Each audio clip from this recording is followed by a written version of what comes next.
นะโมตัสสะภะคะวะโตอะระหะโตอะนะดาวะติโนโอตโมสัมมานัสสะ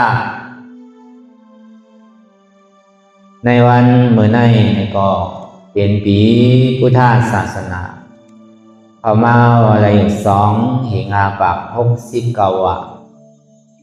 ปีใด2เองปลายปัก19นี้ปีก็จะเฮง3ปัก87คู่เดือน11ใจขึ้นมาวันละ9ค่ำเดือน12เมืองขึ้นมาวันละ8ค่ำปีคิดวันที่30เดือนสติมเบิกปี2เฮง25ในก็หอถึงมาอันที่เฮาเลยมาเปิดปังตารางกอกำทน16ในก็เฮาที่เลยปิดปังพอถึงมากำเนิดสุดในวันมื้อในนี่แหละเฮาก่อนกันได้มาถึงที่ฮอดยอดที่ปลายเย้านี่แหละ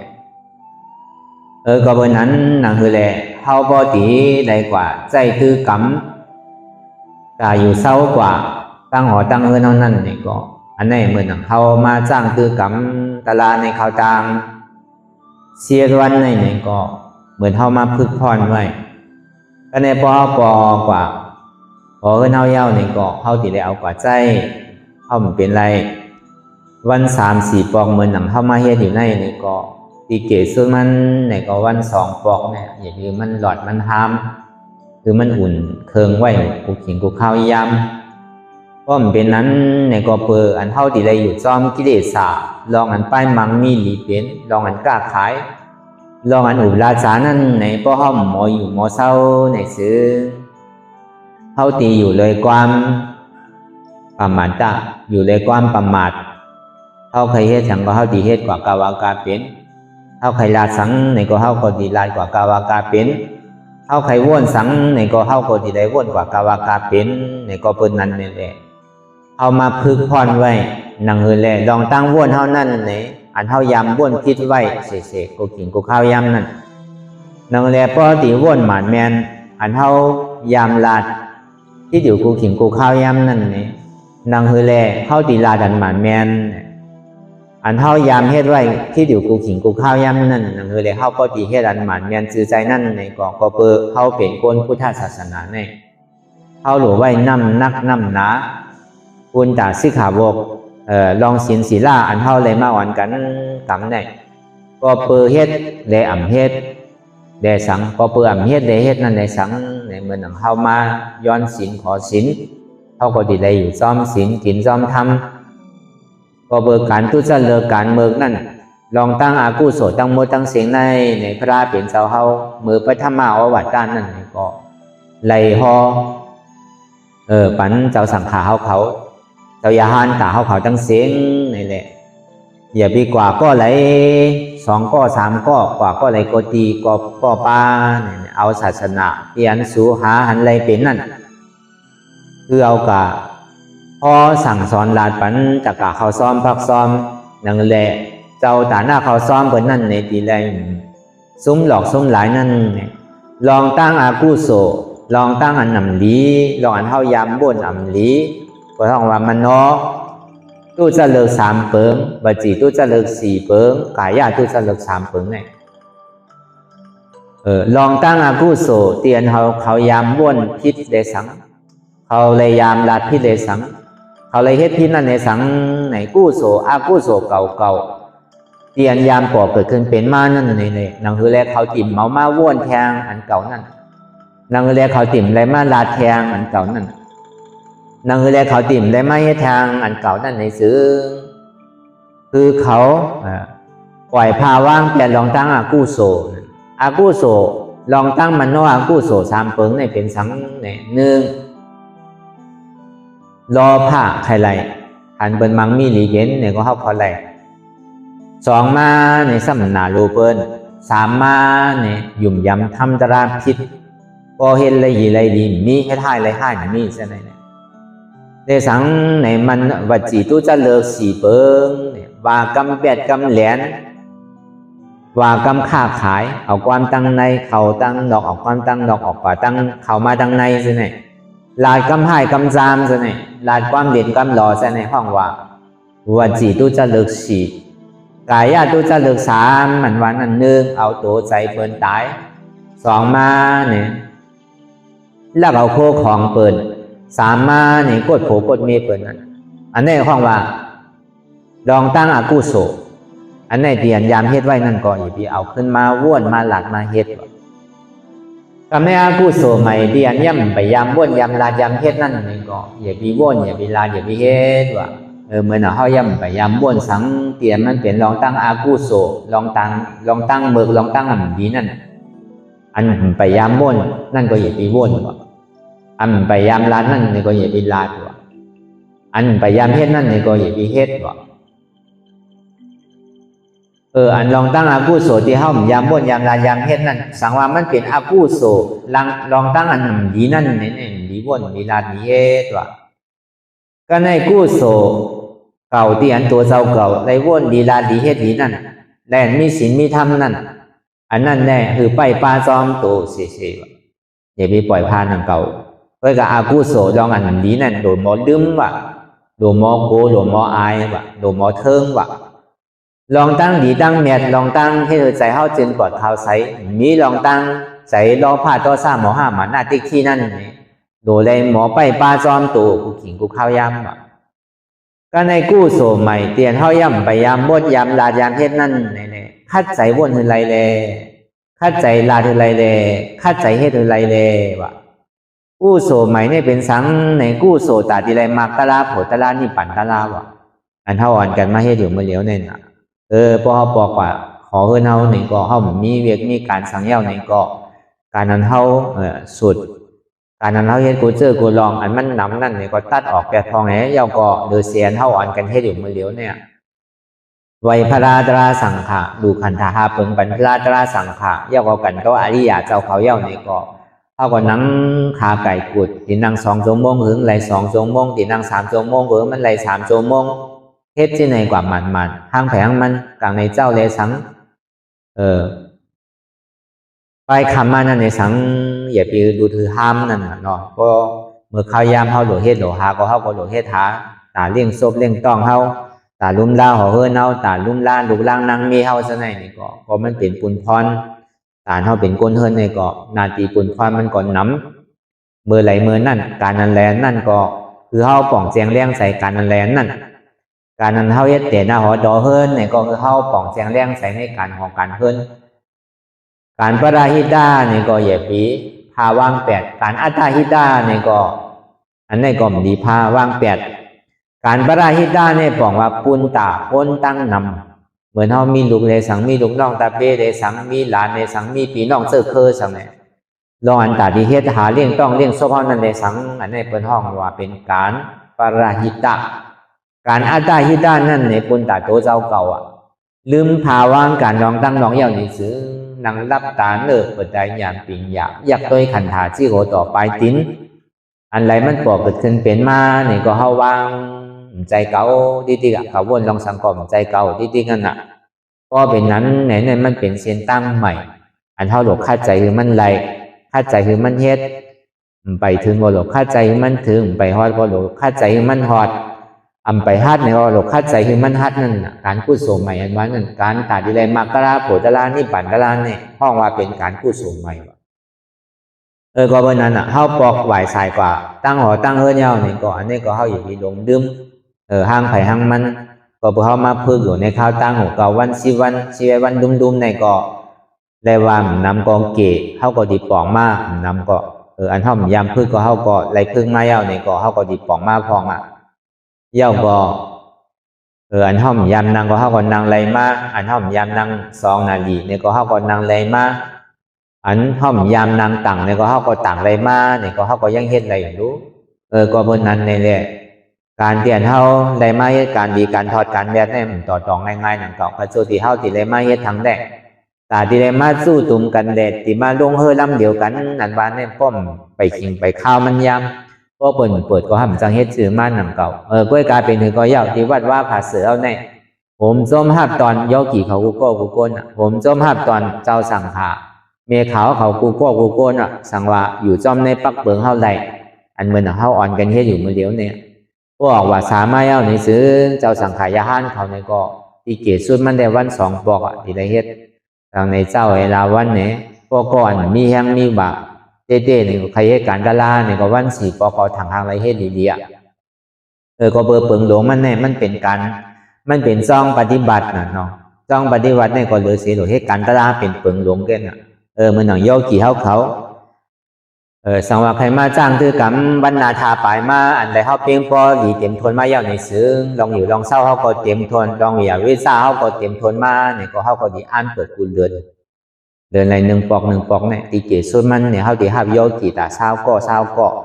อันนี้ก็เขาก็ดีอ่านเฮ็ดกว่าวันตาเมื่อนะ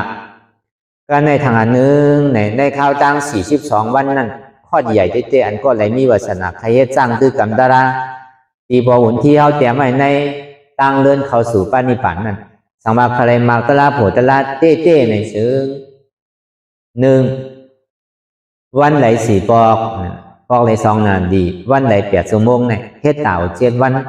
สังว่ามันมีอย่างคืบหน้าเนี่ยก็ปอกทน2มาในซึ่งเฮ็ดตา2 วงวันไหลใน10 ชั่วโมง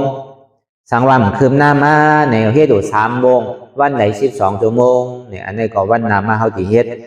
ก็ไหลมีวาสนาใครให้การตลาดเต้เนี่ยก็พออองตีเขาสั่งถูกมาลองอยู่ลองเศร้า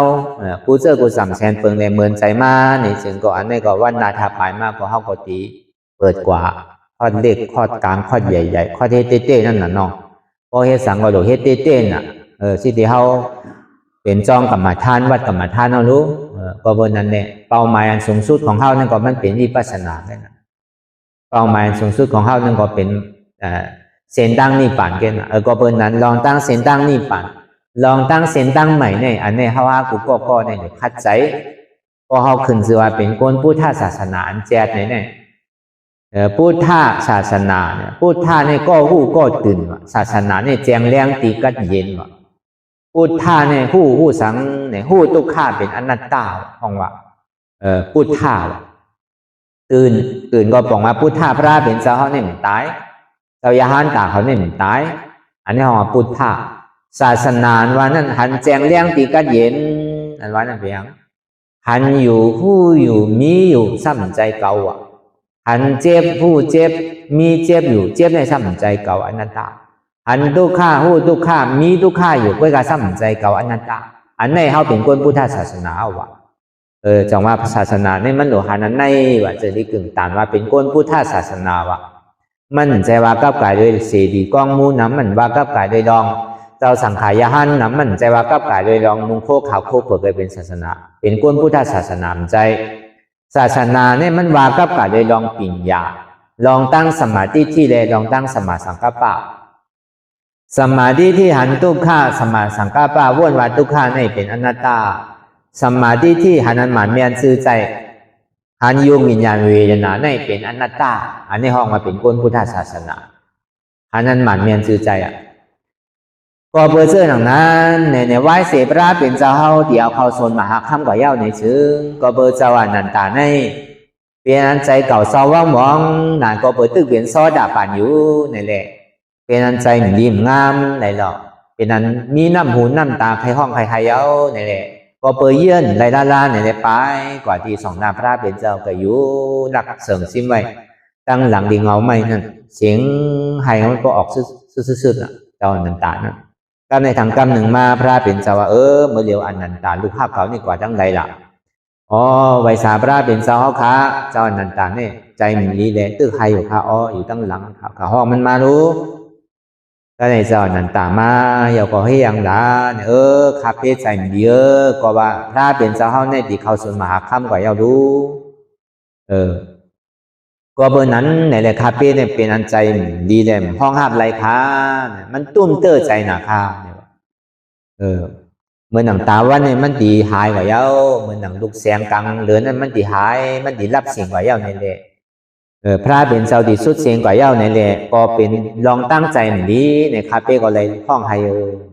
ก็ในไหว้เสพราเป็นเจ้าว่าอนันตะเขาก็ลาดมืออยู่รู้สังขารเนี่ยมันกึมมันเป็นทุกข้ามันอุปเปิงไรคาเฟ่ก็หู้กล้วยเนี่ยว่าก็คาเฟ่ภาพไรว่ายอมภาพไรว่าก็ ก็เปิดคาเป้ในใจเรียกหนาพระเป็นเจ้าเขาตั้งก็เขาเลยอยู่จอมกันมาเฮียเบียเวซ่ากันมาทีแรกว่าหันกันมาตั้งแต่เรียกก็เขาเป็นพี่น้องกันโน่เขาเป็นลูกพี่ลูกน้องกันน่ะกับพระเป็นเจ้าเลยอนันตาเขาเนี่ยก็เบอร์นั้นในแหละพระเป็นเจ้าเขาว่าสังว่าเขาตายเนี่ยเขาตายกับป้าเหลียวไกว่าไว้เสนันมาเนี่ยพระเป็นเจ้าเนี่ยที่มีอยู่80,000เนี่ยว่าแค่นำเรือนเขาอยู่ก่อนเนี่ยว่าก็เบอร์นั้นครูไล่อันเท่าไรมาหวานกันจ้างดื้อกำตราวัดว่าผาเสือเขาปุตีปุตังจ้องกรรมฐานเขาปุตีเนี่ยก็ถึงที่มีว่าเป็นอนัตตานั่นอนัตตานี่มันเป็นว่าตาอนัตตาของบุญคำลาเป็นเจ้าเมื่อหนังตีกัดกูนี่ก็เข้าใส่ซื้อไว้ว่าอนัตตาวิปัสสนาตยะเยกตาแล้วในคำตีทำป่องหน้าเยอะนะเขาใส่ชื่อว่าอนัตตาตอระพระองค์ว่าวัดป่าอนัตตาทำป่องหน้าเยิงเนี่ยอันนี้เขาก็ใส่ไว้พระองค์ว่าอนัตตาหนังเก่าที่วัดอนัตตาวิปัสสนากรรมฐานน้องเขียวในนี่ก็เขาก็ใส่ชื่อว่าอนัตตาวิปัสสนากรรมฐานจองใต้ก็บนนั้นแหละองเตียน3ตีในนี่ก็เป็นเตียนหมายตองเตียนเฮาที่ไรมาจ้างตื้อกำตะลาเหมือนหนังเขาสั่งสอนตะลานั่นนี่ก็สั่งสอนโดยลองอนัตตาวิปัสสนาก็เบื่อเอาคู่ลายผู้ตาคำลาเป็นเสาเฮาได้ห่อไว้ที่อนัตตาลักษณะสุขนั่นนี่แหละเฮาก็ใกล้เอาห่ออยู่เสียก็บนนั้นเสียสุมาหลวงเฮาเตียนไรเอานี่ป่านกว่าเย้านั่นเหมือนเจ้าปู่ที่วิจิตรธรรมานั่นนี่ก็ได้ก็เป็นเจ้าใต้เฮาก้นหนึ่งเลยก็แข็งก็ถึงพ่อเลยหอเดียดถึงดีปลายกว่าเนี่ยได้รับกิเลสกว่าเสียงๆเลยเอาคู่ไล่เปิงเดียนมันเจ้าได้มาสั่งสอนในเจ้าเฮาก็เป็นลุงน้องดาเป้ห้องว่าเจ้าหลวงป่างซอพันนาที่คู่ในเนี่ยก็เลยมาอ่อนโหโทนาในเมืองใต้เฮาเลยมาเปิดกรรมฐานมาในวัดอนัตตาวิปัสสนาน้องเขียวในก็ทนชิวโคก่อนเฮาว่าดีกัดกูในเฮาเปิดมา3ปอกกันน่ะยาวก็ตีนายเยิงเนี่ยก็ปอกคนหนึ่งกันน่ะไหว้เสนั่นมาเนี่ยก็เจ้าเมืองล่างเขาก็อ่อนกันเปิดมาก็3ปอกเหมือนเท่าหนังเก่าในว่า3 เดือนเนี่ยนั่นก็เลยว่าเลยเปิดมา4ปอกเอาพอปังตะลายใหญ่มาเนี่ยก็พอไว้ออกมาว่ามาเนี่ยก็เท่าที่กับเปิดเป็นปอกทนห้าก็ประสังในเฮา3ปอกขึ้นเมื่อตีพระเป็นเจ้าวาตีรองเจ้าอนันตะอนันตาเขาก็ร้อนคอเขาก็ว่าเสียรู้ของว่าสังขารล่านี่มันกึมเนี่ยมันจะดีออกว่าในป่าที่ห้องว่าอนิจจาวัฏสังขาราอุปาดาวายธรรมิโนอุปาจิตวานิโรสันติเตสังอุปสมโมสุโขทุกขวัฏสังขาราอุปาดาวายธรรมิโนอุปาจิตวานิโรสันติเตสังอุปสมโมสุโขอนัตตาวัฏสังขาราอุปาทวายธรรมิโนอุปจิตวานิโรสันติเตสังอุปสมโมสุโขอานิจจาอัมมานัมกึมว่าปัจจยาปันตรงเรียบลายค่ายกว่าไทยเป็นสังก็เป็นสังขาราเรียกลายภาวะหนึ่งเย้าภาวะหนึ่งอันหนึ่งเย้าอันหนึ่งสืบก้อนหนึ่งเป็นก้อนหนึ่งสืบก้นตายก็เป็นสัตว์เดรัจฉานก็เป็นเปรตก็เป็นอสุรกายก็เป็นนาลายผีตายมากขึ้นเกิดเป็นก้นปากก็เห็นก็ตาดีปอกขึ้นมาเป็นก้นหนึ่งก็เดือเสนั่นลงอเปสีภูมิสางนั่นก็เหมือนนั่นหนังเก่าตายอยู่ปากก็เห็นก็หมื่นก็แสนก็ตาดีปอกขึ้นเป็นก้นมีหนึ่งก็เดือเสนั่นปอกขึ้นอเปสีภูมิเสียงห้องว่าอานิจจาวัฏสังขาราอุปาทวายธรรมิโนก็แปลว่ามีลองตั้งใจอุปาตันตัณหากิเลสสาเหตุทางสร้างฟองอยู่แล้วจนที่แรมาเกิดเท่าเป็นตายตายเย้าลูกเกิดเย้าเท่าเท่าเย้าเป็นเย้าตายอุปาทวายธรรมิโนก็เลยหวนสัพพอทำตลายเย้าในซึ่งอุปจิตวานิโรสันติเตสังอุปสมโมสุโขพอเอาลองตั้งทำกับมาตลาก็แปดตัณหากิเลสสายเย้าในก็ตีหอจอดถึงกว่าตีนี่ปั่นดีกัดเย็นเย้าเนี่ยสังก็เลยหูหันสัพพอสภาวะอันนี้จ้าก็เบอร์ลองตั้งอันนั้นมันกึมนั้นมันมีเหตุทุกข้าวให้เลยย้อนเอาเหตุลองตั้งทุกข้าวออกหมดสุดเสียงเก่งหายกว่าเย้าเนี่ยเลยก็เพื่อเหตุทางเอาจ้องตุกสุดเสียงกว่าเย้าเนี่ยก็หอจอดถึงตีนี่ปั่นเย้าเนี่ยสังว่าก็ได้ใครเป็นนี่จ้าใครหอจอดถึงดีเป็นมันกึมเนี่ยก็หลุดได้หูจักอันนั้นมันกึมนั่นนะอธิเปมันทุ ทุกขาวดาสังขาราอุปาตาวายะธรรมิโนอุปจิตวานิโรสันติเตสังอุปสัมโมสุโขทุกขาวดาสังขาราอันเท่าไรเกิดเท่าเป็นตายเลยเป็นดูแหลกลายภาวะหนึ่งเย้าภาวะหนึ่งนั่นน่ะมันเป็นของทุกขาหลงว่ะมันจะเป็นของกองเปี่ยวกองมลกองเสื้อว่ะเนี่ยเท่าไรมายืมนำขันธานเนี่ยเป็นของทุกขาหลงเป็นรองตั้งขานใสว่ะก็เปิ้นนั้นในแหละพอไข่ป้วนรองตั้งทุกข้าก็เปิ้นทุกข้าเนี่ยมันเป็นตัวทุกข้าเสียจ่าเหตุหากอาวจองมันเต้เนี่ยก็มันเป็นตัวสมุทัยเสียจ่าก็เปิดมีตัณหาอุปทานอยู่ตั้งหลังมันยาวแลมันจึงดีให้เธอเฮาได้มาเกิดได้มาเป็นกองทุกข้าสังว่าไข่ป้วนรองต้องทุกข้าในซื้อตีเลยเอาธรรมะตะลาห้องว่าอนัตตาสภาวะอนัตตาในตัดขาสับแตกลองตัณหากิเลสโปตัณหากิเลสหมดสุดสิ่งเกียงหายกว่าเย้าเนี่ยก็ตีได้ถึงดีสันติสุขข้าวอันนี้ปองว่าก็ไหลๆใครให้ป้วนทุกข้าในซื้อใครถึงสุขข้าในซื้อในตีไรหู้จักทุกข้าก็ห้อมหู้จักทุกข้าในห้อมป้วนมันไรวะทุกข้านั่นก็เบอร์นั้นแหละตีไรหู้จักทุกข้าวจึงได้ป้วนทุกข้าอะไรจึงได้ถึงสุขข้าห้องว่าสันติสุขข้าวอนัตตาวดาสังขาราอุปาตาวายะธรรมิโนอุปจิตวานิโรสันติเตสังอุปสัมโมสุโขอนัตตาเนี่ยบอกว่ากูเจอกูสัมเสียนเปิงไอ้ตีว่าตัวเฮาก่อมอุเปิงไรใจเฮาก่อมอุเปิงไรขันธาเฮาเปิงในก็เฮาอุเปิงไรเปิ้นก็เฮาอุเปิงไรเฮาในก่อมอุเปิงไรว่าอนัตตาน่ะวดาสังขาราก็เปิดมันมีรองตั้งอันสองเหตุทางเราห้องว่าอัตตาสะพอเลสังตัณหากิเลสอุปทานนั่นเลสังอยู่ตั้งหลังมันว่าพอเอาลองตั้งตัณหาอุปาทานก็ออกหมดสุดสิ่งเกียงหายกว่าเย้าเนี่ยนั่นคือแลพอที่เอาอุปาทานตัณหาตกหมดสุดสิ่งเกียงหายกว่านั่นในที่ได้เอาอันไหนที่ได้เอาอนัตตาห้องมาทำมาก็ออกเป็นอุปจิตวานิโรสันติเตสังอุปสัมโมสุโขวะพออัตตาที่กิวิจิกิสาตกสุดสิ่งเกียงกว่าเย้าเนี่ยก็ฮอดแบบทั้งดีนี่ป่านดีกัดเย็นห้องว่าอมตะขาดของว่าคอในมันว่าซื่อเนี่ยสังว่าใครได้อมตะขาดนั่นนี่ก็ตีเลยหู้จักอนัตตาวะพวกใครไรอันนี้เขาสำคัญถามยอกี่เขาตัวว่าจองใครมันคือหมู่ห้าตัวเขาตอบได้รู้เพราะใครมันกึมเนี่ยก็หลวงพูดจักอันมันกึมว่ะอันถ่ายชื่อหัวต่อไปตีนเนี่ยจองมันกึมหมูพอเขาใกล้ตัวใกล้หันทีเดียวก็ลองตั้งอันมันกึมไม่ดีไรมากว่ะจองใครเป็นสันติสุขะเพราะใครเป็นไหนโดยไรพูดจักทุกข้าน้ำว่ะทุกข้าในสองหันเนี่ยว่าในข้าวตั้งอันเขาไรมาจ้างคือกำตะล่างกันหันดีๆเนาะเจ็บก็หันดีๆคานใจก็หันดีๆเนาะตีกัวตีก้าหน้าตีอยู่มาเป็นเสียงเป็นเพื่อโดยไว้เป็นเสียงเนาะกำพอเจ็บมาเนี่ยอารมณ์ขำไรอ่อนกันมาเจ็บมันก็ขาดีพุดนังดีหลอกเอ็นดีขาดโยเนี่ยแต่ดีรีว่าวฮะน่ะพ่อมันดีว่าพ่อปอกกับเฮือนอย่าไปข้างในลุงในลานน่ะอย่าไปข้างในปอเมียเฮาน่ะก็มาโลเฮาย้ำหูย้ำมันเมื่อก่อนลาลีมาจนก่อนหนาเมื่อก่อนถามว่ามันเจ็บกันได้นะเนี่ยอย่าไปกับป้องกันน่ะเพราะใครได้สุขค่าเตะโดหูจักทุกข้าวะพอห้อมมูทุกข้าก็ห้อมป้นอะไรวะทุกข้าแน่เพราะใครถึงสุขค่าเตะแน่นอนจองใครไรว่ายายามตายแก้วเสียงอย่าตันหนาเตียนเปิ้นจังมาลักมาชวนจังมาหินหมอนเนี่ยจองใครไรเพราะใครไรเนี่ยก็โดยได้หูจักอนัตตาน้ำนั่นอนัตตาในหูจักว่าเขาอ่อนกันมาเฮ็ดอยู่มาเร็วเนี่ยอนัตตาว่าเนี่ยดูเขาถึงมี